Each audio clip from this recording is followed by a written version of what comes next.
네, 오늘은 누가복음서 24장 45절에서 48절 요하에 있는 말씀을 통하여 그들의 마음을 열어라고 하는 주제를 가지고 은혜를 나눠보고자 합니다. 오늘은 부활절입니다. 예수님께서 온 인류의 죄악을 짊어지시고 십자가에 못 박혀 죽으셨으나 3일 만에 살아나셔서 그 모든 아버지의 뜻을 이루셨고 온 인류에는 구원의 은혜를 베풀어 주셨는 줄 믿습니다. 예수 그리스도의 부활은 그 수혜로서 바라본다면 죄사함이요 구원이요 하나님과 우리 사이의 평화이지만 하나님과 예수 그리스도와 성도라는 이 관계 속에서 섭리 안에서 바라보면 하나님의 말씀이 이루어진 성취의 역사요. 또 예수 그리스도께서 순종과 아멘으로 걸어갔던 승리의 역사인 줄 믿습니다. 우리가 부활절을 맞이하여 예수 그리스도를 믿는 신앙이 어떤 것이며 어떠한 자세로서 그 앞에 서야 하는지 우리는 오늘 이 말씀을 통하여 다시 한번 우리의 마음과 의식을 갖는 저와 여러분일 수 있기를 원합니다.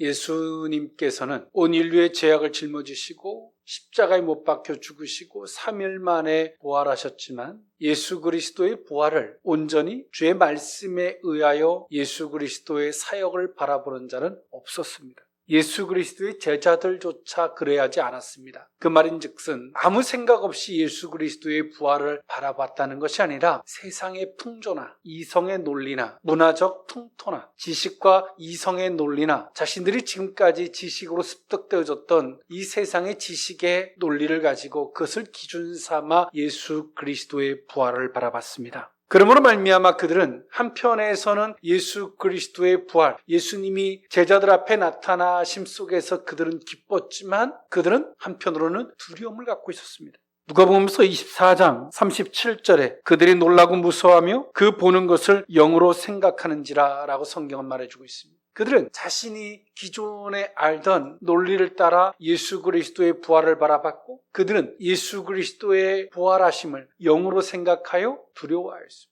그 두려움은 누가 갖다 준 걸까요? 주의 말씀에 의하여 예수 그리스도를 바라봤다면 예수 그리스도께서 부활하신 온전한 부활, 즉 다시 말해서 영혼이 그리고 육체가 온전히 부활하심으로 바라볼 수 있었을 텐데 오늘 이들은 세상의 풍조나 지식의 논리나 잘못된 이성의 논리로 지식의 논리로 예수 그리스도를 바라봤고 그들은 한편에서는 기쁘지만 한편에서는 두려움을 느꼈습니다. 예수님은 그들의 눈을 열어서 부활하신 주님이 그들을 만나 주셨습니다. 오늘 이 제자들이 예수님을 만난 것이 단순한 그들의 심령으로 정신으로서 뿐만이 아니라 오늘 예수님은 그 제자들에게 이성적 판단, 이성적 지식으로도 오늘 예수님은 이들을 만나주고 계시는 겁니다. 우리의 신앙은 때론 우리가 지식으로 다 느낄 수 없는 감성, 우리가 영적으로 주님을 느낌 속에서 우리가 신앙이 시작되어지지만 우리가 그것을 조금 더 한 걸음 나아가진 이성적 지식, 이성적 판단으로 주님을 만날 때 우리는 그것이 인격적이며 우리가 이성, 지식, 판단이 되는 그 기준의 신앙이 된다는 사실을 기억하는 저와 여러분일 수 있기를 원합니다. 오늘 예수님은 그렇게 그들의 눈을 열어주셨습니다. 부활하신 주님이 내가 부활하셨다고 저들에게 강요하지 않았고 저들에게 그것을 요구하지 않고 그들이 알아들을 수 있는 범주에서 그들의 눈높이에서 부활하신 주님이 그들을 만나 주셨습니다. 그리고 그들은 지식이나 문화나 풍토나 때론 잘못된 이성의 논리로 주님을 바라보던 시각을 벗어버리고 주님이 말씀하신 것을 기반으로 주님을 대할 수 있게 됐고 그들 속에는 두려움이 아닌 온전한 기쁨으로 주님을 만나게 되었는 줄 믿습니다. 오늘 예수님은 제자들에게 나타나셨죠. 예수님이 부활하신 육체의 묘사를 매우 물질적인 용어들을 사용하셔서 예수님은 제자들을 만나주셨습니다. 그것은 예수님께서 완전히 부활하셨다는 것을 증명해 보이려는 본서의 저자였던 의사 누가의 노력이기도 하였습니다. 아마 이 제자들은 처음에 예수님의 모습을 유령 내지는 영이라고만 생각했죠. 이에 주님은 자신의 상처를 만져보라고 제자들에게 당신의 몸을 내어주셨고요. 또 음식을 드시는 것을 제자들에게 보여주심으로써 당신의 부활을 제자들에게 확인시켰습니다. 예수님이 단순한 시장하셔서가 아니라 그들에게 당신의 부활이 육체를 포함한 온전한 부활이심을 제자들에게 확인시켜 주신 겁니다. 그리고 이어서 예수님께서는 제자들에게 마지막 지상 명령을 하셨는데요. 예수님은 여기에서 말씀을 근거로 행하십니다. 특히 누가는 그 중에서도 말씀의 성취를 부각시켰습니다. 이러한 말씀의 성취는 누가의 주요 주제이기도 했습니다. 마태복음서의 저자도 그 대상이 유대인이었기 때문에 구약의 말씀을 인용하여 성취자로 오셨던 예수님을 부각했지만 누가 또한도 하나님의 말씀을 성취의 시각으로서 부각시켰습니다. 이러한 말씀의 성취는 누가의 주요 주제가 되었죠. 누가는 하나님을 말씀을 이루시는 분으로 증명했고요. 하나님은 악인들의 모략에 의해서 결코 실패하지 않으신다는 것. 그리고 더 나아가서 예수님의 죽음과 부활은 성경에 예언된 대로 모두 이루어진 것이다라고 누가는 힘주어 말합니다.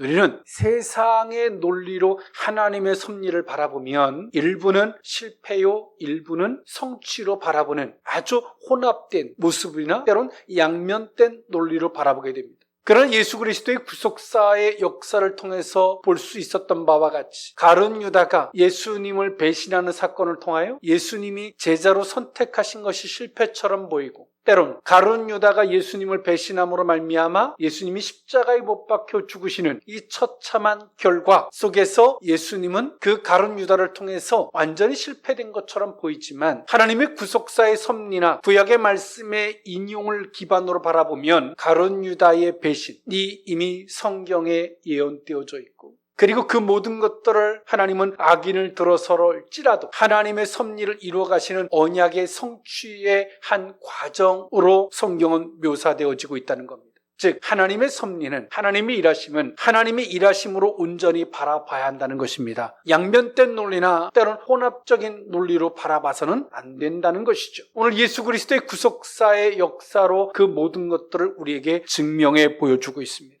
예수님은 이처럼 십자가에 못 박혀 죽으심으로 끝난 것처럼 보이고 가룟 유다의 배신으로 끝난 것처럼 보이지만 결과적으로는 성경의 모든 말씀에 대한 성취였고, 예수님은 십자가에 못 박혀 죽으셨으나 3일 만에 부활하심으로 하나님의 말씀을 이루신 분이 되셨는 줄 믿습니다. 이와 같이 우리는 하나님의 말씀을 기반으로 하나님이 하시는 일을 바라볼 때만이 하나님의 일에 가심을 온전히 바라볼 수 있습니다. 하나님의 주권, 하나님의 섭리를 하나님의 섭리로서만 온전히 바라볼 수 있고 그것을 인식할 수 있습니다. 그러지 않으면, 우리는 하나님의 말씀을 기반으로 보지 않으면 잘된 거는 하나님의 일로 보이고 때론 실패한 것처럼 보이는 것들은 하나님이 방관하셔서, 하나님이 묵인하셔서 때론 세상이 이긴 것 같은 결과적인 논리로 우리는 받아들이게 된다는 것이죠. 이것은 성도들의 신앙의 모순이 됩니다. 하나님은 우리가 결과적인 부분에 도달해 보면 때론 우리가 실패하고 아프고 때론 진통을 겪는 그 모든 과정 또한도 하나님께서 당신의 뜻을 이루기 위한 그 과정이었다는 것을 우리가 어느 정도 시간이 지나고 나면 깨닫게 되죠. 아, 하나님이셨구나. 그때 이런 일들을 통해서 나를, 내 생각과 내 마음을 변화시키셔서 오늘 이 자리에 이르게 하시려고 이르셨구나 라는 결과에 도달하게 되죠. 이게 신앙입니다. 기복주의 신앙처럼 잘된 거는 하나님께 땡큐, 안 된 거는 세상 이긴 것 같은 이중잣대적 논리로 바라보는 것은 결단코 옳은 신앙이 아닌 줄 믿습니다. 오늘 예수님께서는 부활하셔서 나 부활했다 라고 제자들에게 강요하거나 그들에게 설득하지 않으셨습니다. 예수님은 설득이 아니라 말씀을 가지고 그들에게 설명해 주셨습니다. 성경을 들어서, 때론 구약의 말씀을 들어서 당신이 살아생전에 제자들에게 말씀하셨던 것을 그들에게 다시금 되새기셔서 오늘 이 제자들에게 설명을 해주셨죠. 오늘 제자들이 주님의 말씀의 설명을 듣고 다시 그 설명을 기반으로 예수님을 바라보니까 부활하신 주님을 온전히 볼 수 있었던 겁니다. 우리는 신앙을 막연하게 신비주의에 매달리면 안 됩니다. 우리가 영적이라고 해서 그 모든 것들을 신비적인 것이나 우리 이성적인 판단이나 지식을 다 배제한 것으로만 막연하게 받아들이는 것은 결코 옳은 신앙이 아닙니다. 그것은 인격적 신앙이 아닙니다. 오늘 이 제자들에게 그렇게 신비한 것을 통해서만 부활을 주입시키고자만 하셨다면 예수님께서는 굳이 말씀을 들어서 저들에게 설명해 주시는 이 과정과 절차를 생략하셨을 것입니다. 그러나 오늘 예수님은 당신이 부활하셨고 오늘 제자들에게 나타나셨지만 오늘 그들이 육 안으로 예수님을 발견할 수 있도록 하셨고, 그리고 지식적, 이성적 판단으로 예수님이 부활하셨음을 온전히 받아들일 수 있도록, 그들이 온전히 확인할 수 있도록 구약의 말씀을 들어서 지식적으로 설명해 주셨고, 그 설명을 들은 그들이 눈이 밝아져서 주님을 볼 수 있었다는 것입니다. 오늘 우리의 신앙은 막연한, 때론 추상적인 이상의 논리에만 머물러 있죠. 때론 그 신비로운 것이 우리의 신앙의 전체가 되는 것 같은 착각에 빠져 있는 겁니다. 그래서는 안 되죠. 그 단계를 넘어서 이성적 판단과 인격적 신앙으로 거듭난 제자들의 모습은 누군가에게 그것을 증언할 수 있고 설명할 수 있는 신앙으로 거듭나게 됩니다. 이것이 신앙입니다. 오늘 그들의 마음을 열어 그 의미를 오늘 이 본문에 있는 말씀을 통하여 세 가지로 나누어 살펴보고자 합니다. 첫 번째로는 성경을 깨닫게 하시고입니다. 누가복음서 24장 45절에서 47절에 있는 말씀인데요. 이에 그들의 마음을 열어 성경을 깨닫게 하시고 또 이르시되 이같이 그리스도가 고난을 받고 제3일에 죽은 자 가운데서 살아날 것과 또 그의 이름으로 죄사함을 받게 하는 회개가 예루살렘에서 시작하여 모든 족속에게 전파될 것이 기록되었으니 아멘. 오늘 예수님은 제자들에게 성경을 풀어서 저들에게 설명해 줬어요. 이 말인즉슨 제자들은 여전히 이 성경을 기반으로 예수님이 죽으시고 부활하시고 이 모든 사건을 그들이 임의적인, 그들이 자신들이 경험한 지식이든 이성이든 판단이든 이런 논리로 예수님을 바라보고 있기에 한편으로는 육신적으로는 너무나 기쁘죠. 예수님이 죽으셨을 때 이들의 실망은 만만치 않았거든요. 근데 예수님이 부활하신 것을 보니까 한편으로는 너무나 기쁜데 그 부활하심을 어떤 시각으로 받아들여야 하는지 그것이 이들에게 준비되어 있지 않았어요. 어떻게 받아들여야 하는지가 준비되어 있지 않은 거죠. 그래서 오늘 그들이 가지고 있었던 기존의 지식의 논리로 예수님을 바라보니까 영이라고 생각해서 이들은 두려운 거예요. 한편으로는 기쁘지만 한편으로는 두려워요. 그 두려움을 갖다 주는 게 뭡니까? 이들이 가지고 있는 잘못된 지식의 논리로 주님을 바라보기에 그 잘못된 논리가 오늘 이들에게 두렵게 한 거예요. 그래서 오늘 예수님은 그들에게 다시금 성경을 풀어서 설명해 주셨습니다. 그리고 오늘 이들이 주님이 십자가에 못 박혀 죽으시고 제3일 만에 부활하시고 이 모든 것들을 성경이 깨달아진 것을 기반으로 보니까 그제서야 부활이 보이는 겁니다. 할렐루야. 그제서야 예수님이 십자가에 못 박혀 죽으심이 왜 꼭 그래야만이 됐는지가 풀리는 거고 예수님이 3일 만에 부활하신 것이 신비로운 일이 아니라 이미 성경에 약속되었던 성취의 과정으로 받아들일 수 있게 될 것입니다. 그래서 오늘 우리는 성경을 봐야 돼요. 그리고 우리는 성경을 보는 걸 넘어서 지식의 성경을 넘어서 성경이 깨달아져야 합니다. 그것을 위하여 우리는 성령께 요청하는 것입니다. 엠마오로 가는 두 제자가 있었습니다. 예수님이 십자가에 못 박혀 죽으심 앞에서 굉장히 실망을 하고 그들은 엠마오로 그들의 발걸음을 돌렸습니다. 예수님은 그들과 동행하시면서 그들에게도 오늘 이 똑같은 절차와 과정을 사용하셨습니다. 그러니까 엠마오로 가는 두 제자에게 누가복음서 24장 25절에 보니까 이르시되 미련하고 선지자들이 말한 모든 것을 마음에 더디 믿는 자들이요. 26절 그리스도가 이런 고난을 받고 자기 영광에 들어가야 할 것이 아니냐 하시고 27절 이에 모세와 모든 선지자의 글로 시작하여 모든 성경에 쓴 바 자기에게 관한 것을 자세히 설명하시니라 라고 성경은 말하고 있습니다. 예수님이 이와 같이 엠마오라는 두 제자에게 동일하게 제자들에게 설명하셨던 바와 같이 동일하게 이 엠마오로 가는 두 제자에게도 구약의 말씀을 인용하여 당신의 구속사의 역사를 설명해 주셨습니다. 그러나 이들은 주님의 설명에도 불구하고 온전히 깨닫질 못했어요. 그리고 이들이 그 주님을 강권하여 같이 유숙해 주기를 간구하고 예수님께서 그들과 유숙하시면서 그들에게 떡을 가지셔서 축사하시고 난 이후에 그들의 눈이 밝아지기 시작했습니다. 다시 말해서 주님이 우리에게 깨닫게 하시고 설명해 주시는 것으로만 이 부족하고 더 나아가서 주님의 이 축사하심, 성도들에게 영적인 간섭하심이 있을 때에 그 말씀을 온전히 볼 수 있다는 것입니다. 그제서야 오늘 이 엠마오로 가는 두 제자들이 눈을 뜨게 됐어요. 그리고 서로 말합니다. 24장 32절에 보니까 그들이 서로 말하되 길에서 우리에게 말씀하시고 우리에게 성경을 풀어주실 때에 우리 속에서 마음이 뜨겁지 아니하더냐 하고 그들은 다시금 등지고 왔던 그 예루살렘으로 다시금 그들은 돌아갑니다. 오늘 제자들에게 말씀하셨던 이 절차와 과정을 엠마오로 가는 두 제자에게도 동일하게 하신 겁니다. 어떻게 해요? 성경을 풀어주신 겁니다. 안식 후 첫날 예수님의 무덤가에 나왔던 막달라 마리아와 요한나와 야고보의 모친 마리아에게는 천사들이 뭐라고 예수님의 부활을 소개했냐면 예수님은 여기 계시지 아니하고 살아나셨느니라. 갈릴리에 계실 때에 너희에게 어떻게 말씀하셨는지를 기억하라. 네가 십자가에 못 박혀 죽으신 것을 네가 눈으로 본 결과를 기반으로 예수님이 하시는 사역을 보지 말고 갈릴리에 너희들과 함께 있을 때 그분이 말씀하셨던 것을 기억하고 그 말씀을 기반으로 이 모든 걸 보라고 천사들은 이 세 여인에게 말했습니다.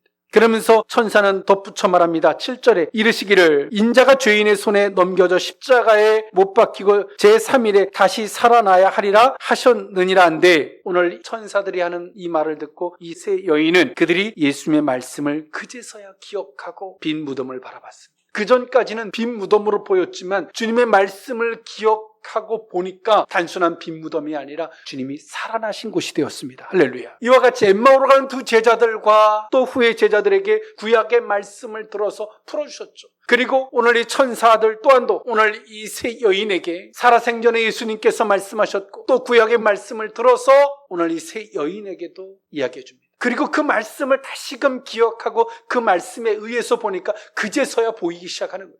오늘 우리의 신앙은 너무나 감성과 이상과 때론 영적인 맥락 속에서 신비하게만 우리의 신앙을 다 치부해버렸습니다. 그러다 보니까 어느 순간인가 우리의 신앙이 주관적 신앙에 머물러 있는 거예요. 알긴 알지만 믿어지지만 누군가에게 객관화시켜서 설명이 불가한 신앙이 된 거죠. 그리고 자신에게조차도 뭔가는 내가 느끼고 알아요, 믿어져요. 그런데 어떤 사건만 벌어지면 막 신앙이 요동을 칩니다. 그 이유가 무엇일까요? 지식적이고 이성적인 확신의 과정을 겪지 않았기 때문에 오는 문제입니다. 예수님은 오늘 이 세 여인도 마찬가지고 엠마오로 가는 두 제자들과 다른 제자들에게도 동일하게 물리적인 방법, 확인시키는 방법을 통해서 당신의 몸을 내어주셨고요. 만져봐라. 음식을 잡수시는 물리적인 형태를 통해서 당신의 부활이 단순한 영적인 것을 넘어서 온전한 육체적인 부활이 포함되어 있음을 제자들에게 확인시켜줬고요. 이제 더 나아가서 저들이 이성적 판단, 지식의 논리로도 주님을 만나게 주셨습니다. 성경을 풀어주심으로 말이죠. 여러분, 부활하신 주님을 어느 단계에 머물러 있습니까? 그냥 이상적으로 때로는 영적이라는 논리 속에서 자신이 주관적으로 하나님을 경험하는 그 속에서만 머물러 있습니까? 아니면 오늘 이 제자들과 같이 때로는 이 세 여인과 같이 이성적인 지식으로 주님을 만난 거예요. 그리고 주님의 설명하심으로 확인시켜 주신 이 절차와 과정, 오늘 이 세 여인 또한도 제자들에게 돌아가서 당당하게 말할 수 있었어요. 어떻게? 들었던 말씀을 통하여. 주님이 살아나셨어. 나한테 너무나 신비해. 어떻게 만났는데? 주님이 어떻게 부활하셨어? 제자들이 만약에 신비한 것으로만 경험했다면 그냥 설명하고 끝났을 거예요. 그러나 천사가 뭐라고 말해줬습니까? 갈릴리에서 살아계실 때 그분이 하셨던 말씀을 기억해라. 이들은 돌아가서 제자들에게 뭐라고 설명합니까? 자신에게 있었던 사건 플러스 저들에게 확신을 가지고 주님께서 살아계실 때 갈릴리에서 우리에게 말씀하지 않으셨냐? 그 말씀하신 것이 아니냐? 그리고 구약의 말씀, 성경의 말씀을 이들이 들었잖아요. 설명을 통해서 그 구약의 말씀에 이렇게 예언되어져 있지 않냐. 가니까 실질적으로 무덤이 비어있더라 라고 오늘 이 세 여인이 설명할 수 있었던 거죠. 엠마오로 간 두 제자들도 마찬가지예요. 실망했던 그들이 예루살렘을 떠나서 고향으로 돌아가던 그들이 발걸음을 다시 터내서 예루살렘으로 돌아가면서 남은 제자들에게 가서 뭐라고 설명할 수 있었을까요? 성경이 풀어지고 깨달아진 것을 기반으로 자신이 경험한 것을, 자신이 만났던 것 플러스 성경이 깨달아진 그것을 기반으로 다른 제자들에게 설명할 수 있었습니다. 오늘 이 과정은 엠마오로 가는 두 제자가 경험했던 절차와 과정은 훗날의 제자들이 동일합니다. 어떻게? 이 제자들이 사도행전의 역사를 보면 마찬가지죠. 부활하신 주님을 주관적으로 경험해요. 그리고 어떡합니까? 베드로의 설교를 통해서 볼 수 있죠. 구약의 말씀을 인용하여 예수님의 구속사의 역사가 우연한 일이 아니라 이미 구약에 예언되었던 것이고 그 예언의 성취로서 예수님이 십자가에 못 박혀 죽으시고 살아나셨다라고 유대인들에게 설명할 수 있었던 것입니다. 할렐루야. 때론 한국교회의 많은 신앙인들이 너무나 이상주의에 머물러 있어요. 감성주의에 머물러 있고 때론 영적이다라는 신비적이라는 논리 속에서 자기 주관에 갇혀 있는 거예요. 우리의 신앙이 보다 더 그 신비한 것을 넘어서 하나님이 내게 만나셨던 그 주관적인 신앙을 넘어서 객관화시켜서 이성화가 될 수 있는 지식에까지 가야죠. 그리고 그 지식을 통하여 설명할 수 있는 단계까지 나아가게 된 겁니다. 오늘 이 세 여인도 엠마오로 두 제자들도 다시금 주님이 이 제자들에게 성경을 풀어서 설명해 주신 것 같이 이렇게 부활하신 주님을 목격했던 이들이 성경을 기반으로 이 부활을 설명하지 않습니까? 예수님은 저들에게 마음을 열되 영적으로만 감성적으로만 하지 않으셨고 이성적 판단, 물리적인 증명, 어떻게 해요? 십자가에 못 박혀 죽으실 때 그 처참했던 육체를 제자들에게 내어 보이셨습니다. 도마에게는 못자 혼난 손을 내어 주셨죠. 물리적인 방법을 통해서 확인해봐라. 나 맞다. 이 과정을 거쳐야지만이 우리의 신앙은 내 주관적 신앙을 넘어서 객관화가 되고 많은 사람에게 설명할 수 있는, 증명할 수 있는 신앙으로 발전하게 되는 줄 믿습니다. 이처럼 주님은 이 제자들에게 성경을 깨닫게 해주셨습니다. 하물며 천사들조차도 세 여인에게 설득한 게 아니라 설명해 줬죠. 그리고 이 세 여인은 예수님이 부활하셔서 자신들 앞에 계신 것을 보여준 게 아니라 빈 무덤을 봄 속에서 이미 부활을 경험할 수 있었던 것입니다. 주님이 꼭 내 손을 만져주지 않아도 주님을 경험할 수 있었던 것이죠. 부활하신 주님을 말입니다. 매년마다 돌아오는 부활절 절기가 아니라 정말 성경을 깨닫고 주님이 말씀하신 것을 기억함으로 주님이 하신 일을 바라볼 수 있는 이 신앙의 안목이 저와 여러분의 신앙일 수 있기를 원합니다. 그러므로 오늘 우리가 성경이 깨달아지고 이성적 판단으로도 주님을 만날 수 있는 이 고귀한 신앙, 그리고 그 속에서 우리가 세상에 나아가서도 역할할 수 있는 저와 여러분의 신앙일 수 있기를 원합니다. 그들의 마음을 열어 두 번째 의미는 너희는 이 모든 일의 증인이라 입니다. 누가복음서 24장 48절에 있는 말씀인데요. 너희는 이 모든 일의 증인이라. 아멘. 오늘 누가는 이 제자들이 예수 그리스도의 부활을 목격하고 성경을 풀어주시는 이 사건을 그들은 경험하고 있습니다. 오늘 자신들이 경험하는 이 모든 것들, 실질적으로 이런 수혜를 입는 당사자로서 오늘 이 제자들은 예수님 앞에 서 있습니다. 내게 특별한 이런 은혜를 나는 어떻게 받아들여야 되는가에 대한 문제죠. 나는 특별한 존재다. 나는 너보다 낫고 나는 특별한 존재야 라고 받아들여야만이 될 것인가? 아니면 어떤 시각으로 받아들여야 할 것인가? 누가는 이렇게 설명합니다. 47절에 또 그의 이름으로 죄사함을 받게 하는 회개가 예루살렘에 시작하여 모든 족속에게 전파될 것이 기록되었으니 너희는 이 모든 일의 증인이라. 누가는 이렇게 말하죠. 즉 다시 말해서 이미 이것은 구약에 예언되어졌고 너희도 또한도 그 구속사 예언의 성취에 너희는 그 일에 선택된 자다. 소명, 부름받은 자라고 말씀하십니다. 세상의 논리 속에서 상대적으로 나는 너보다 나으니까 난 특별한 존재니까 이 자리에 있는 것이야 라는 것이 아니라 주님이 그 일을 위하여, 그 증인된 그 일을 위하여 하나님이 너를 선택하셨고 너를 소명, 너를 부르셨고 그래서 오늘 지금 너에게 이런 일들을 다 체험하게 하는 거고 할렐루야. 너는 더 나아가서 이제 많은 민족에게 더 나아가서 네가 보고 겪고 네가 들은 이 모든 것들을 너는 증인의 삶을 살아야 되는 거야. 하나님이 이 일을 위하여 너를 선택했고 부르셨고 그래서 내게 이런 은혜를 주고 있는 거예요. 우리는 하나님의 은혜를 세상의 논리나 이 세상이 가지고 있는 인간적인 논리로 받아들이면 우리는 교만해지거나 내 스스로의 우월감에 빠지거나 때론 우리가 나만 특별한 것 같은 잘못된 선민의식에 빠져서 우리는 누군가에게 어떤 역할을 하기보다는 도리어 하나님 앞에 어긋난 관계가 될 때가 있습니다. 그러나 오늘 누가는 말합니다. 이 모든 일들을 너희들은 지금 수혜자가 되고 있는데 이 모든 일들을 너희가 지금 부활하신 주님 앞에서 이 모든 일들을 겪고 있는데 이 모든 일들은 우연한 일이 아니라 그 일을 위하여 너희를 하나님이 선택하신 것이고 부르셨고 훗날에 하나님이 너희를 이 일을 위하여 사용하시고자 하시는 것이다. 그래서 오늘 내게 이런 은혜를 주고 있는 것이다 라고 정의해 주고 있는 겁니다. 앞서 이야기했던 바와 같이 오늘 이 본문에 있는 말씀 또한도 우리가 겪는 이 모든 은혜를 정말 주님 안에서 올바로 의식하거나 인식하지 않으면 우리가 얼마나 교만해질 수 있고 세상의 논리로 지금 내가 받는 은혜를 해석하면 자기 주관과 오만과 아집에 빠져서 자기의 착각 속에만 머물러 있는 자기만 거룩하고 다른 사람들은 다 죄인인 것 같은 이 오만에 빠져 있을 수밖에 없음을 엿볼 수 있다는 것이죠. 그래서 오늘 누가는 주님의 말씀을 들어서 주님이 말씀하셨던 바죠. 누가 가는 말이 아닙니다. 예수님이 제자들에게 하셨던 말씀이에요. 이 모든 일의 증인이라. 증인은 내 생각을 덧붙여 이야기하는 게 아닙니다. 증인은 사실만 이야기하는 겁니다. 증인은 욕심을 부리면 안 됩니다. 증인은 욕심을 부리면 과장하게 되고 포장하게 됩니다. 그러면 더 이상 성령은 역사하지 않습니다. 그런데 증인의 본분은 있는 사실만 말하면 돼요. 나머지는 성령의 역사가 되는 것입니다. 오늘 제자들은 이와 같이 3년 반 동안 주님에게 가르침을 받고 주님이 십자가에 못 박혀 죽으시고 부활하심을 경험했습니다. 그러나 여전히 오늘 이들 속에 오염된 지식들이, 오염된 논리와 오염된 문화적 정서가 오늘 이들에게 섞여 있고 그 오염된 논리가 부활하신 주님을 온전히 볼 수 없게 만드는 이물질이 되고 있어요. 근데 주님께서 성경을 풀어서 설명해 주심으로 저들에게 이성적으로도 올바로 볼 수 있도록, 이성적으로 지식적으로 똑바로 볼 수 있도록 이 과정을 겪어냈던 오늘 이들의 모습은 자신이 경험했던 주님을 주관에 갇혀 있지 아니하고 객관화시켜서 사실로서, 이성적 판단으로서, 이성적 지식으로서 누군가에게 설명해 줄 수 있는 신앙으로 거듭나지고 있다는 것입니다.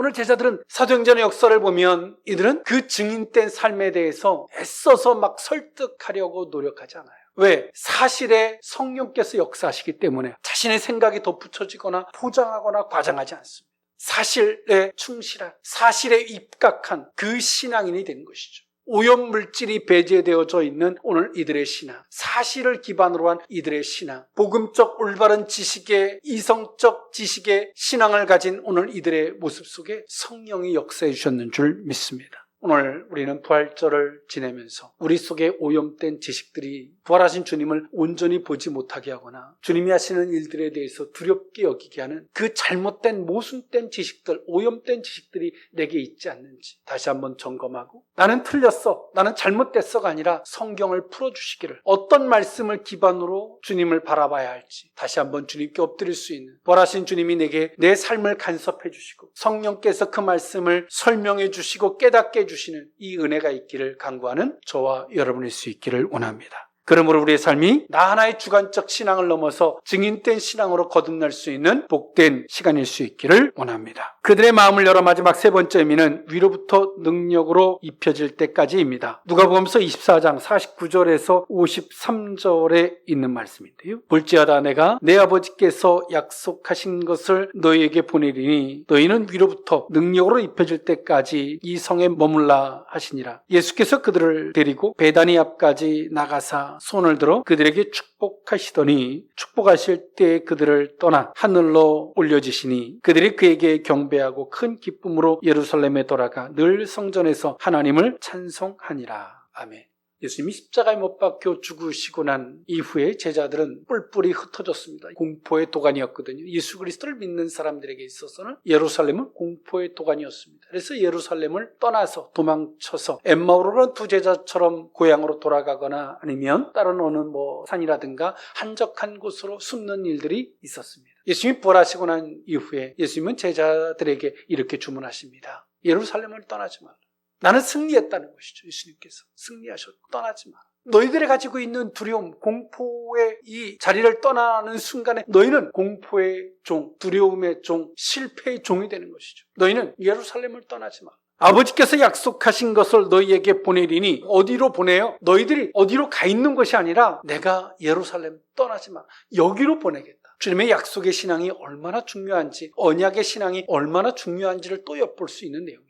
오늘 이 본서의 저자였던 누가는 또 그것을 주제로 힘주어 말하고 있죠. 내 아버지께서 약속하신 것을 너희에게 보내리니 너희는 떠나지 마라. 오늘 이 제자들이 어떻게 했습니까? 이제 이들은 영적으로, 육신적으로, 물리적으로, 때론 이성적 판단으로 부활하신 주님을 만났어요. 그러나 이들은 아직 능력이 없어요. 오늘 이들은 이성적으로, 지식적으로, 물리적으로, 때론 영적으로 부활하신 주님을 만났지만 아직 이들은 연약한 존재입니다. 연약하다는 것은 아직 육체의 존재고 아직 이들은 연약합니다. 그래서 오늘 예수님은 제자들에게 주문하신 거죠. 예루살렘을 떠나지 마라. 아버지께서 약속하신 것을 내가 너희에게 보내줄 테니까 그것이 약속하신 것이 너희들에게 입혀지기까지 기다려라. 그것이 무엇입니까? 위로부터 오는 능력이 입혀질 때까지. 성령입니다.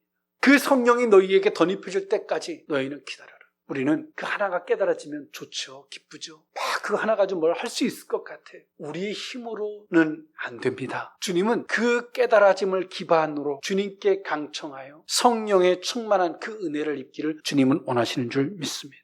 위로부터 온 능력으로 입혀질 때까지 이 성에 머물러 하시니라. 예수 그리스도의 승천은 사도행전의 1장에 더 자세히 소개되어지고 있죠. 오늘 누가는 예수님이 말씀하신 주제, 그리고 이렇게 말씀하시는 의도를 잘 잡아서 누가는 설명해 주고 있습니다. 오늘 우리는 영적으로 깨닫고 때론 지식이나 이성적 판단으로 물리적인 부활하신 주님을 만나는 이 자리까지 가지 못했기 때문에 내 주관에 머물러 있고 또 그 자리까지 간 사람일지라도 여전히 내 의지로서 뭔가를 하려고 하면 실패가 오죠. 그 실패 속에서 나는 아닌가 보다, 나는 긴가 보다, 이것이 아니라 내가 지금 만난 주님의 은혜는 뭐지가 아니라 우리는 거기 하나 더 있죠. 주님의 능력인 줄 믿습니다. 보혜사 성령, 예수님께서 십자가에 못 박혀 죽으심으로 우리에게 온 은혜가 무엇입니까? 하나님과 우리 사이에 죄로서 단절되어졌던 그 죄가 해결되어지고 나니까 하나님과 우리 사이에 뭐가 생겼어요? 화평의 은혜가 생긴 겁니다. 그 화평의 은혜가 생긴 그 결과가 무엇입니까? 화평의 은혜가 생기고 나니까 우리가 어떻게 해요? 양심에 찔리고 우리가 죄의 죄책감에서 헤어나오고 더 나아가서 무엇입니까? 아버지와 우리 사이에 아버지와 예수 그리스도의 영, 성령이 우리에게 내주해 주시는 거예요. 그것이 곧 성도들에게 능력이 되는 줄 믿습니다. 이것은 곧 성령의 능력뿐만이 아니라 제자들에게 필요한 은사나 권세나 이 모든 것들이 주어지는 통로가 되는 줄 믿습니다. 그래서 오늘 예수님은 제자들에게 말씀하세요.